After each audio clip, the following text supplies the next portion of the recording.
Bună ziua! Ce să vă zic? Dacă tot a venit frigul ca să ne îngheți picioarele, haideți să facem ceva repede înainte, știți că astea sunt vorbele mele, repede înainte, ceva repede așa să nu ne plictisim. Niște botoșei care maxim 3 ore o să-i aveți în picioare. Sunt și ușor de croșetat și vin și frumos pe picior. Facem o chete. Am lăsat prea mult aici, prea mult ață. Desfacem și facem din nou un ochi. După care, cu croșeta, numărul 3,5. Nu știu dacă focusează. Da. Și ața la fel, nu știu cum să vă zic. Dumneavoastră știți mai bine dacă îi vreți mai groși, mai subțiri sau eu știu ce să zic. Da. Facem 15 ochiuri. 1, 2, 3, 4, 5, 6, 7, 8, 9, 10, 11, 12, 13, 14, 15. Nu foarte, nu strângeți foarte rău ca să puteți să lucrați și apoi. Și mai facem ultimii 3 ochiuri, ultimile 3. Dăm după croșet. Venim aici în al 15-lea, lucrăm un picioruș dublu și mai lucrăm unul. Și cu cel care am ridicat 3 ochiuri, sunt 3 piciorușe duble. 1, 2, 3. 1, 2, 3. Dăm peste croșetă, lăsăm un spațiu liber, lucrăm în următorul 3 piciorușe duble. 1,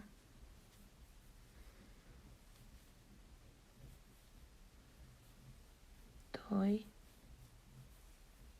3 piciorușe duble.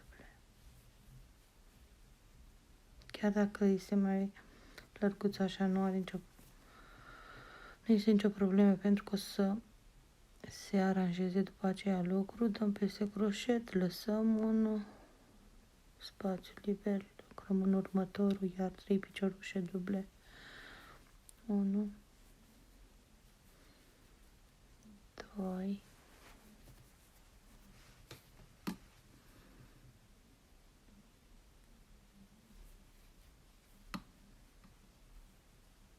3.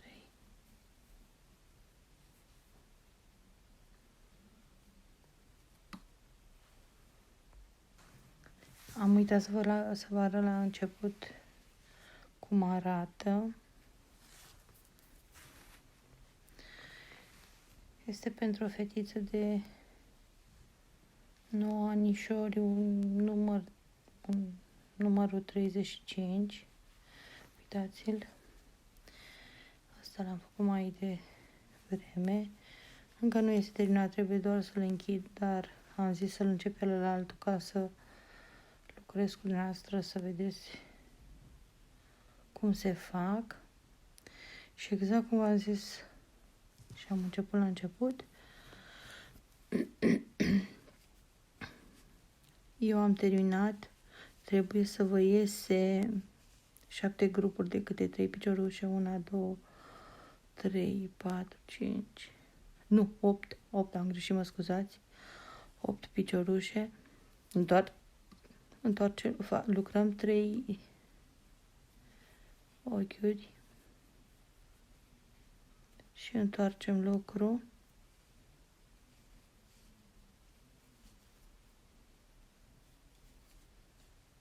Aici, între cele 2 grupuri,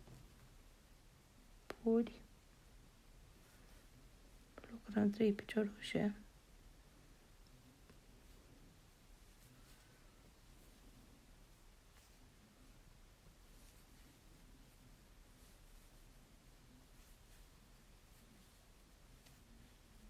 Dar ținem cont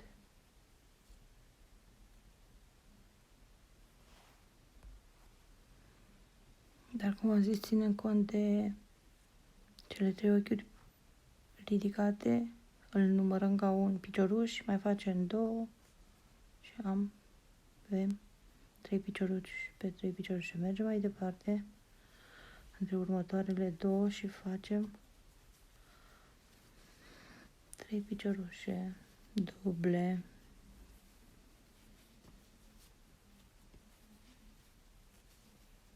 Mai departe, iar 3 piciorușe duble. Și tot așa lucrăm între grupurile astea și ne întoarcem. Al doilea rând primim 7 grupuri de câte 3 picioruși, întoarcem, primim 6 și tot așa scădem până ajungem la 2 grupuri de piciorușe duble. Și exact cum v-am zis, ajungem la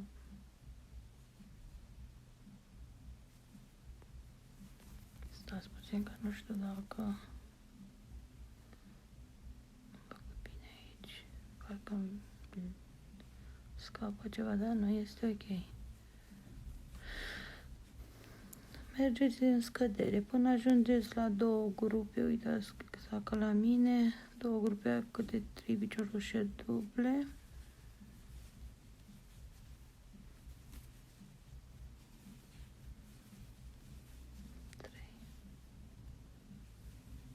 Să nu uitați de fiecare dată când începeți și ridicați cele 3 picioare să-l numărați ca picioruși. Tragem prin... Am rupt. Numai puțin revin. Să-mi iau forfecuța.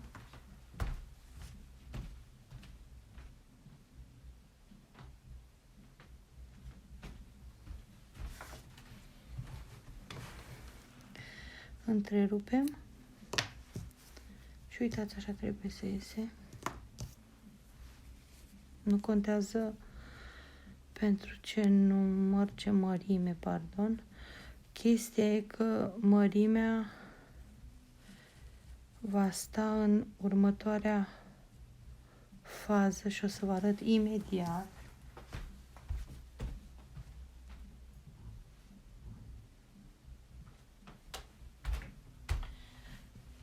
Pentru asta am luat o croșetă, un număr mai mic de 2, ca să pot să... Dar nu aici, nu aici. O să vă arăt după aceea. Uitați, așa trebuie să arate și la dumneavoastră. Ne legăm cu firul în partea stângă aici. Deci fața așa să arate. Ați terminat aici. Ați terminat aici 2 grupe a câte 3 piciorușe duble și vă uitați așa ca mine. Și în partea stângă aici sus ne legăm cu firul.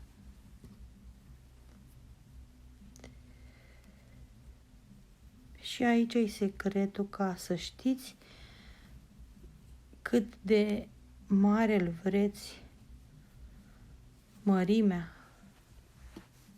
Acum trebuie să faceți un lanț.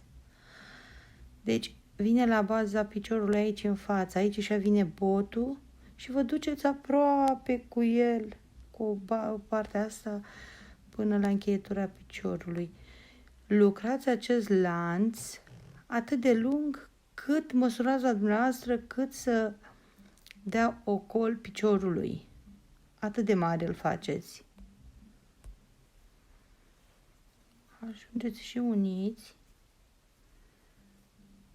Eu am făcut 36.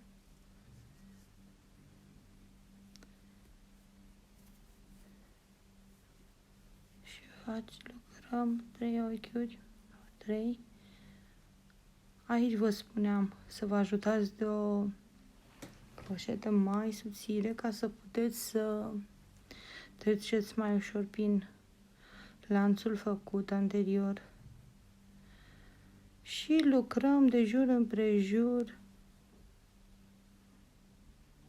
piciorușe duble în fiecare ochi făcut.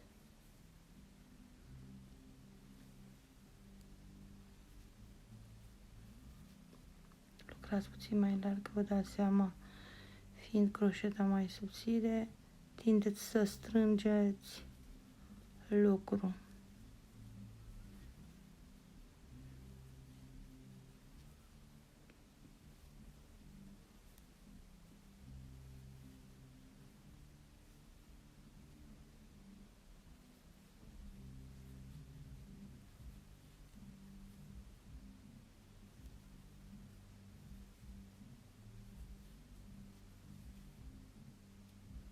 Deci piciorușe duble.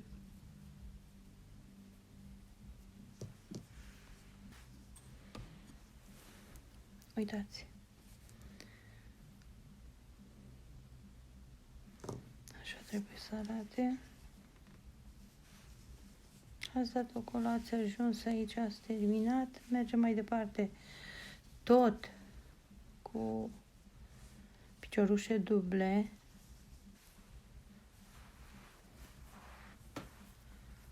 De data asta, ținând cont că schimbăm croșeta, că nu mai este nevoie. La fiecare grup a câte 3 piciorușe trebuie să ținem cont. Deci avem 1, 2, 3. Deci 1, 2, 3, 4, 6, 7 rânduri.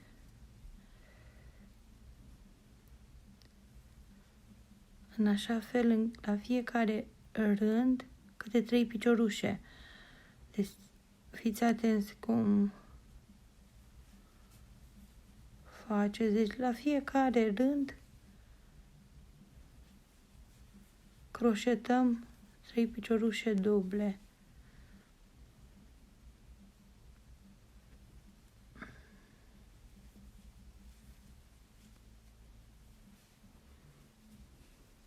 Primul rând. Al doilea rând, iar la fel. 3 piciorușe duble.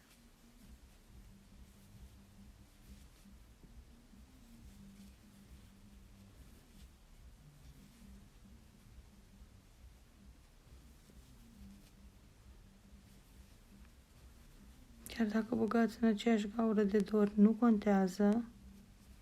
Ia uitați, piciorușul care era pentru începerea la următorul rând, primul grup, puteți să faceți chiar în el 3 piciorușe.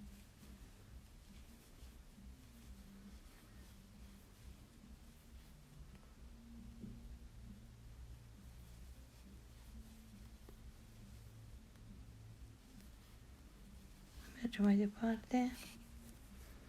Următorul. Vedeți, următorul rând, iar la fel facem 3 piciorușe duble.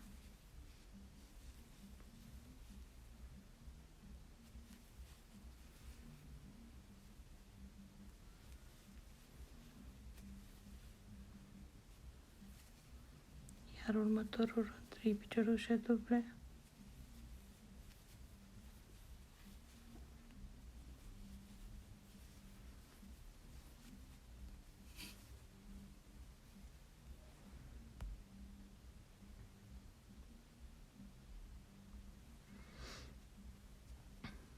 Deci avem 3, 6, 9, 12, 15, 18,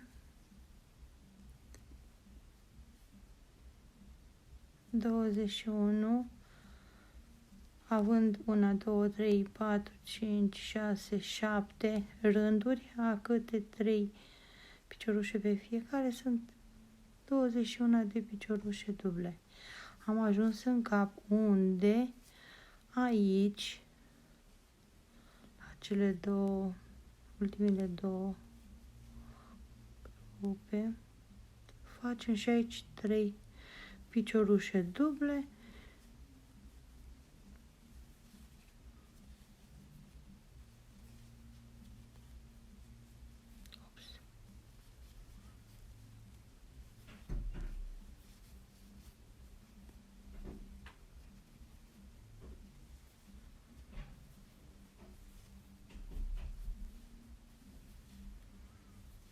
3, după care continuăm pe partea cealaltă și cum v-am zis, avem 7 rânduri, 1, 2, 3 și facem 3 piciorușe duble pe fiecare rând în parte. 1, 2, 3,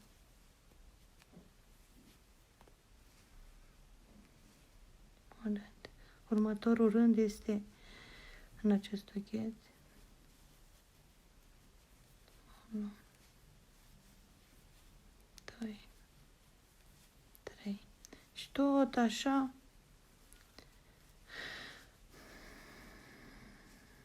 ia uitați.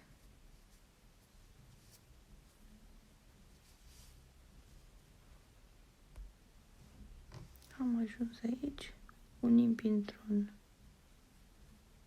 ochi alunecat.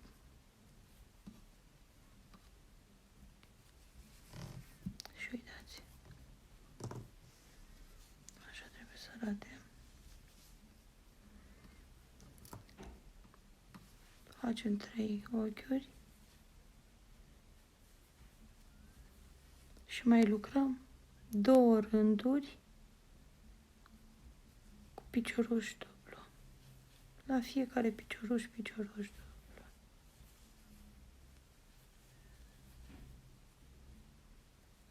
Deci mai lucrăm așa 2 rânduri.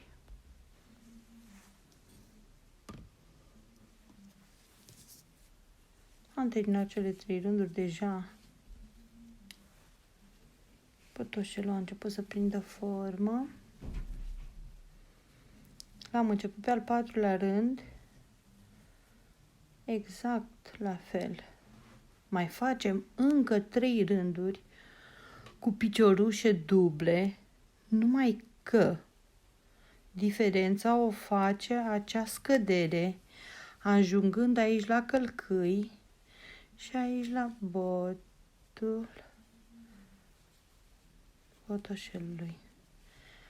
Haideți că vă arăt imediat. Eu am ajuns acolo în momentul când dați botoșelul pe din două așa, ajungeți în spatele lui unde vine călcâiul. Nu trebuie fix la jumătate. Ca idee așa să aveți. Ca idee jumătatea și începem scăderea. Dăm peste după croșet, băgăm în următorul, tragem prin primele, dăm după croșet următorul,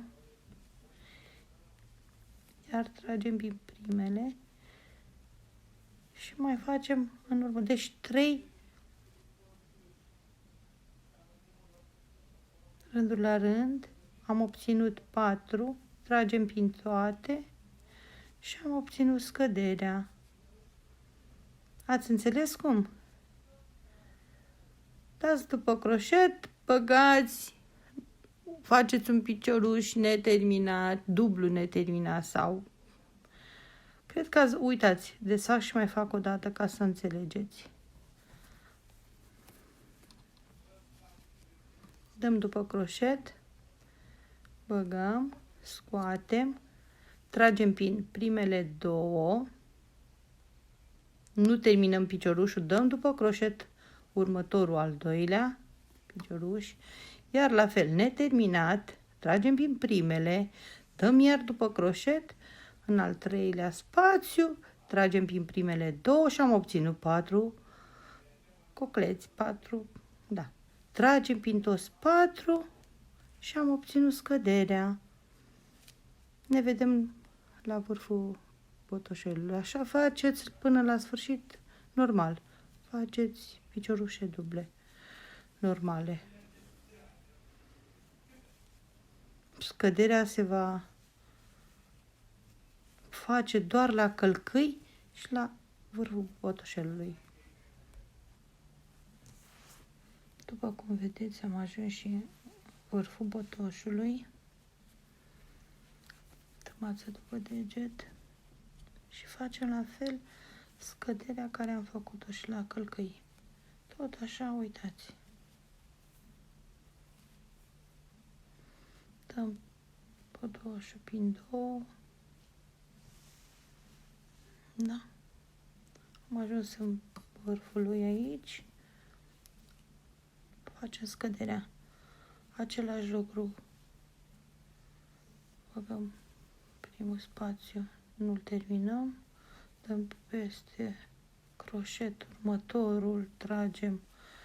Tragem prin cele 2. Nu terminăm. Și al 3-lea la fel. Am obținut 4. Tragem prin toate 4 și s-a obținut scăderea.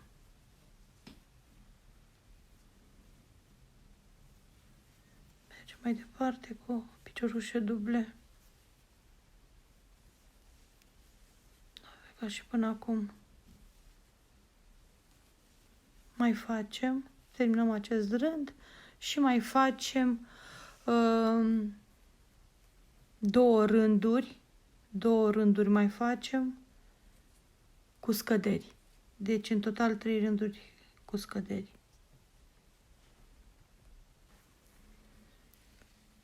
Și am făcut și 3 rânduri cu scădere, după cum se vede. Întoarcem pe dos.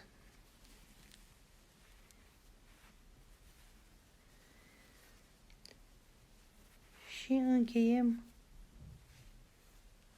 partea de jos.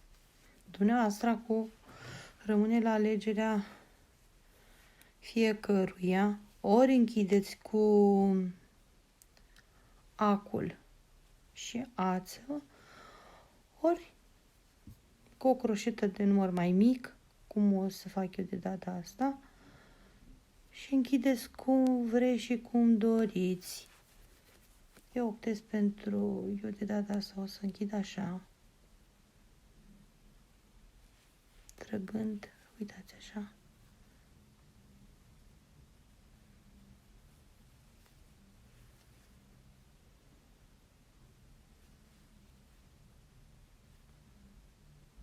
Puteți închide și cu ac și ață. Fiecare cum vrea și cum dorește. Gata și cu cealaltă jumătate.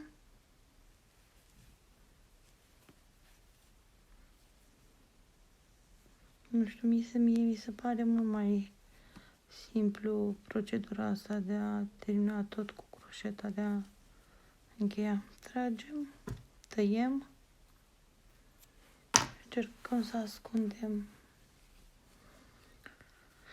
ața rămasă, ceea ce am făcut și cu restul celorlalte.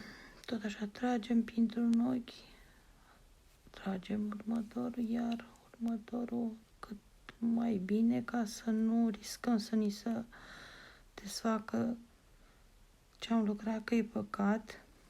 Faceți în așa fel încât să le prindeți, să le legați bine. Da.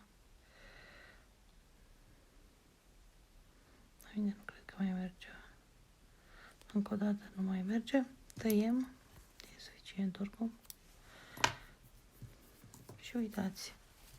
Nu știu cât de bine s-a văzut în video. Probabil mă dezavantajează și culoarea, încât să nu se vadă bine. Dar eu am și vorbit în acel moment, în timp ce lucram și uitați, așa arată butoșelul nostru, aproape de final, încă nu este gata. Vă arăt imediat ce mai trebuie să facem. Luăm croșeta și din spate, prindem ața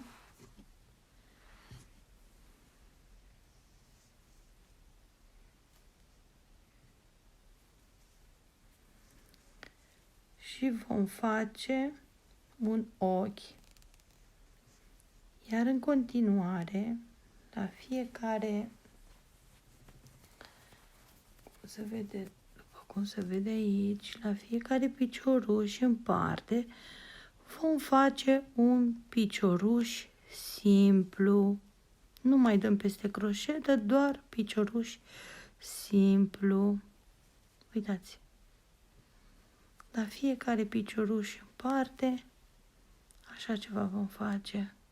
Fiecare picioruș, un picioruș simplu.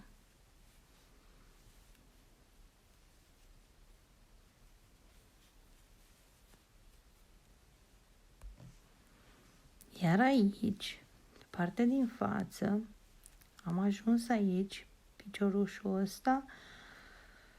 Vedeți, văd acest gol. Facem un picioruș simplu în el, golul acesta.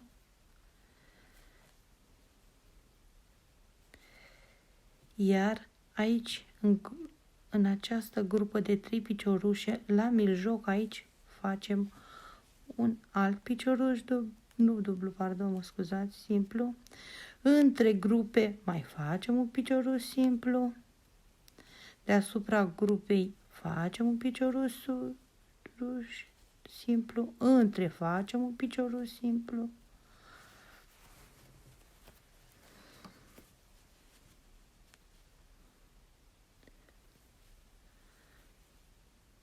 Pe grupa de 3 piciorușe, un picioruș, între iar un picioruș, pe cele 3 un picioruș, între iar un alt picioruș, deasupra un picioruș, între ele un picioruș simplu, deasupra un picioruș simplu,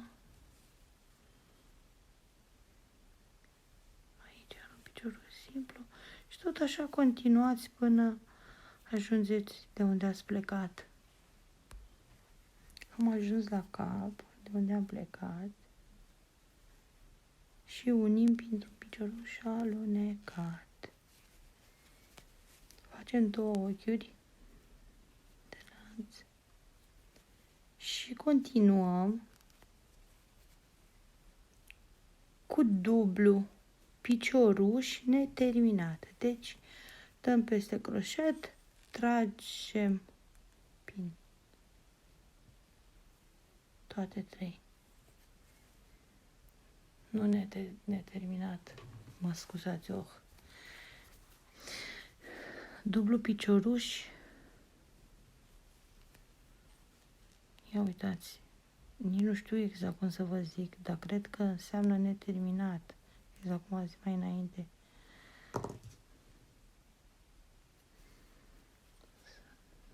Da, neterminat sau terminat. Deci nu-l tragem de 2 ori prin el.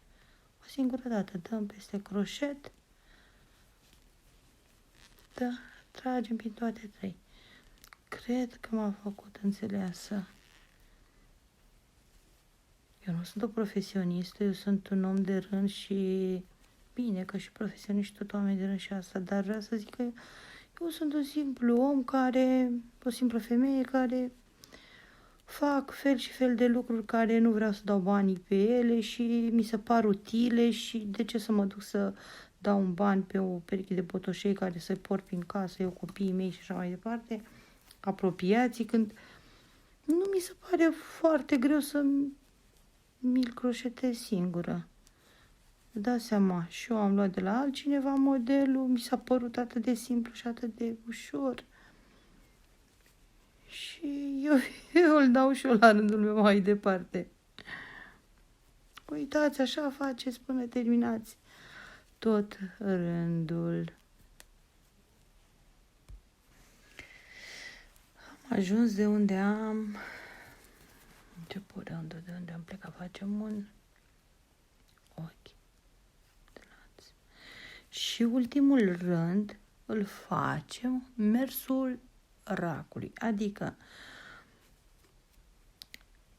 băgăm înapoi, nu în față, mergem înapoi. Uitați, exact următorul ochi, tragem piciorușe simple. dar înapoi. Încheierea așa o facem. Ia uitați.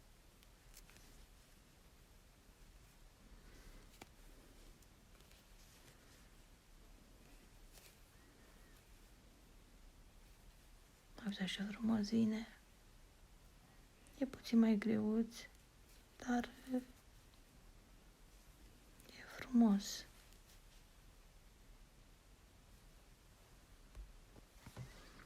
Am terminat și rândul și ultimul rând. Încercăm să ascundem capetele.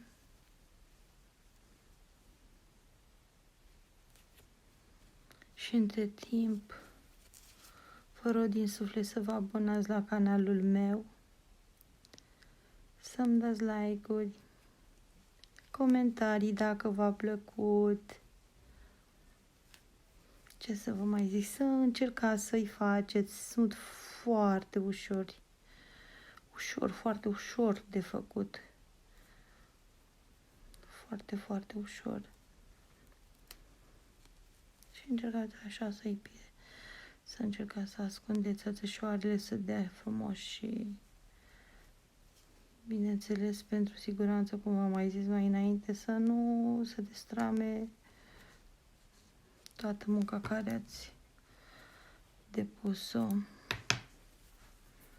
Eu mai am un fir și sunt gata. Sper că nu v-am plictisit și mai sper să vă abonați la canalul meu. Vă mulțumesc din suflet pentru vizionări și vă doresc din suflet tot binele din lume și sănătate multă,